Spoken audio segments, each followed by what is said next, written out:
নবীজিকে জিজ্ঞাসা করা হয়েছে মানুষকে সবচেয়ে বেশি জাহান্নামে নেয় কোন জিনিসে? অবাক হয়ে যাবেন।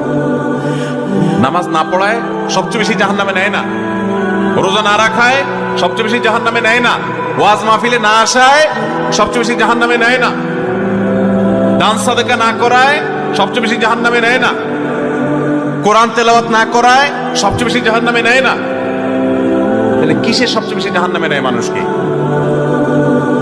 সুইলা রাসূলুল্লাহ সাল্লাল্লাহু আলাইহি ওয়াসাল্লাম আন আকসারি মা ইউদখিলুন নাস আন-নার, মানুষকে সবচেয়ে বেশি জাহান্নামে নেয় কোন জিনিসে জিজ্ঞাসা করা হয়েছে। নবীজি বলেছেন দুই জিনিস, আল ফামু ওয়াল ফারাজ, মানুষের জিহ্বা, মুখ এবং লজ্জাস্থান, এই দুইটা অঙ্গ মানুষকে সবচেয়ে বেশি জাহান্নামে নিয়ে যায়। সবচেয়ে বেশি জাহান্নামে নিবে এই দুইটা অঙ্গ।